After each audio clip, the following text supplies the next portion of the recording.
Solve 5x squared equals 10x, add 4. Give your answers to 2 decimal places. Okay, so this is a big hint for us guys here. That's a quadratic equation. Well, highest power is squared. It's the highest power of 2. We've got a squared term. It's a quadratic equation. And because it tells us to give our answers to 2 decimal places, that means we can't factorize to solve it, because we're not going to have integer values inside those brackets when we factorize. So we're going to have to do one of a couple of options. Okay, we're either going to have to use the quadratic formula, or we're going to have to complete the square and solve. I'm going to use the quadratic formula on this example. Now, what you will notice from this is the equation isn't in the form ax squared plus bx equals plus c. Sorry, ax squared plus bx plus c. That's a general form of a quadratic, and then we make it equal to 0 to be able to solve it. So I'm going to rearrange this equation to start off with. So I need the 10x and the plus 4 to be on the other side. So subtract 10x, subtract 4. Remember, if you change the side, you change the sign. It's the inverse operation. You're balancing both sides to keep the equation the same. So we have 5x squared minus 10x minus 4. Now your quadratic formula is x equals minus b plus or minus the square root of b squared minus 4ac all over 2a. Now this formula has been on the formula sheet for the last few years since COVID. So if they continue to give you a formula sheet, it's not one that you will need to remember. So we need to identify the a, b, and c to substitute into the quadratic formula.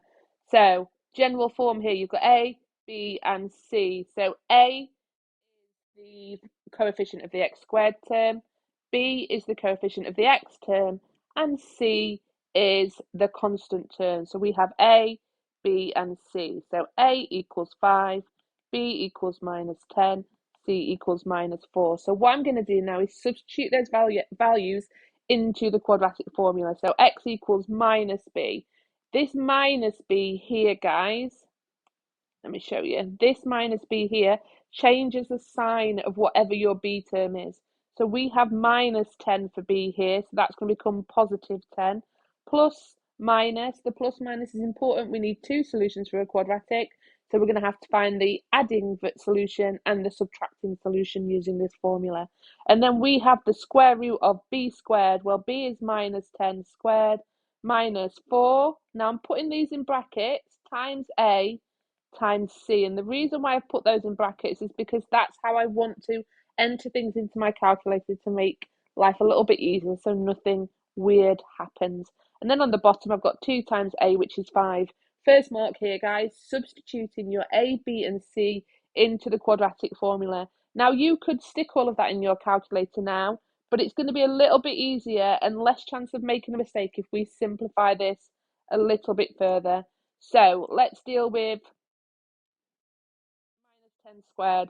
Minus 10 squared is 100, and we are subtracting 4 times 5, which is 20, times minus 4, which is minus 80. I'm going to put minus 80 in that bracket there. And it's really important, guys, that that bracket is there when you put it in the calculator, just to be safe with that double negative sign. And then on the bottom, we have 2 times 5, which is 10. Okay, so I'm going to do 2 versions of this now in my calculator. I'm going to do the version where I use the plus symbol, and then a version where I use the subtract symbol. Doesn't matter which one you do first. So be really careful when entering this into your calculator. Everything's in a fraction, so use your fraction button.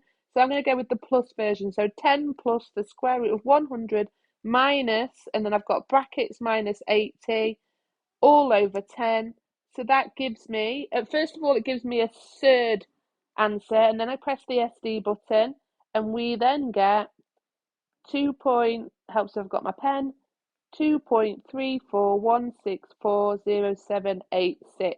Okay, now if you don't clear your calculator and you leave the screen as it was and you press the back arrow, you can go all the way back through your quadratic formula, delete the addition sign, put in the subtraction sign. Again, you get an exact third value, but if you press the SD button, you get a decimal because that's what we're wanting. and my second solution becomes 0.34164078665.